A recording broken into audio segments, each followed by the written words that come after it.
Bismillahirrahmanirrahim. Assalamualaikum warahmatullahi wabarakatuh. Saya Tajir Banda NPM 1821020092. Di sini saya memenuhi tugas dari Bapak Herpin Joki Pradikta MHI, MK Hukum Acara Perdata dan Peradilan Agama. Saya di sini membawakan materi tentang pembuktian.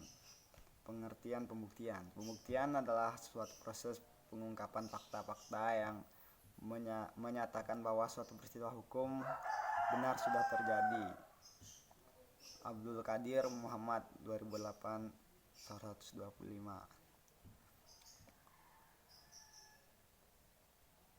Zainal Asikin 2015-98 menyebutkan pembuktian merupakan cara untuk menunjukkan kejelasan perkara kepada hakim supaya dapat dinilai apakah masalah yang dialami penggugat atau korban dapat ditindak secara hukum.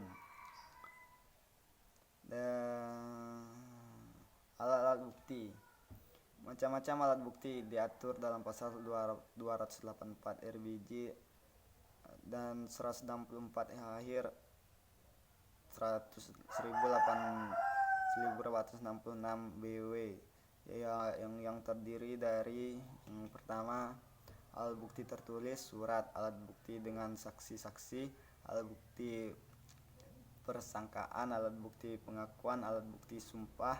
Dalam praktek peradilan perdata di samping 5 alat bukti tersebut di atas dikenal pula 2 macam alat bukti lain, yaitu pemeriksaan setempat dan ketujuh keterangan ahli. Yang pertama alat bukti tertulis atau surat, ada 3 macam, yaitu akta.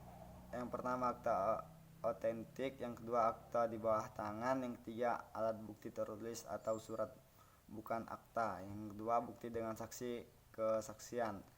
Kesaksian adalah kepastian yang diberi kepada hakim di persidangan dengan peristiwa yang disengketakan dengan jalan pemberitahuan secara lisan dan pribadi oleh orang yang bukan salah satu pihak dalam perkara yang dipanggil di persidangan. Yang ketiga bukti persangkaan. Persangkaan merupakan alat bukti yang tidak langsung yang dapat dibedakan menjadi 2, yaitu persangkaan undang-undang atau persangkaan berdasarkan hukum. Waterlid Permoden.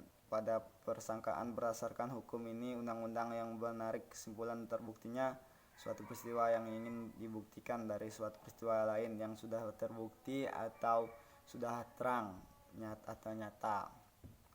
Yang kedua persangkaan berdasarkan kenyataan atau persangkaan hakim. Patologic Permoden.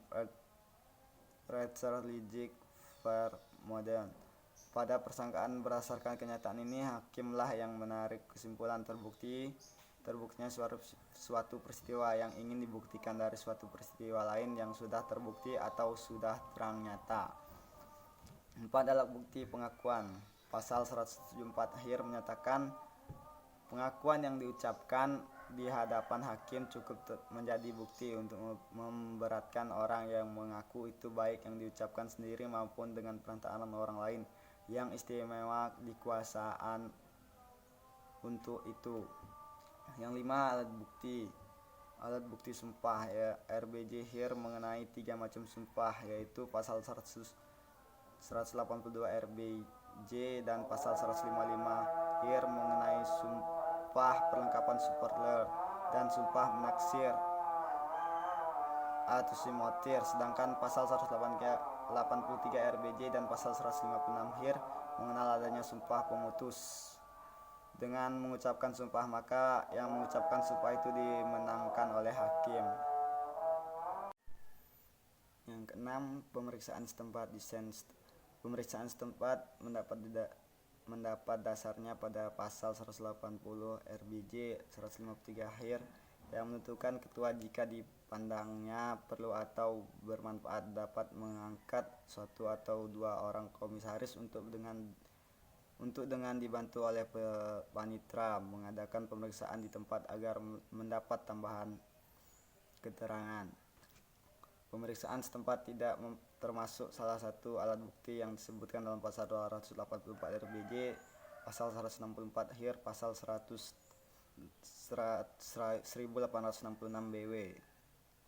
Rujuk keterangan ahli ekspertis pasal 181 RBJ pasal 154 HIR menentukan jika pengadilan negeri berpendapat bahwa persoalannya dapat diungkapkan dengan pemeriksaan oleh seorang ahli, maka ia atas permohonan para pihak dapat mengangkat ahli atau mengangkatnya karena jabatan.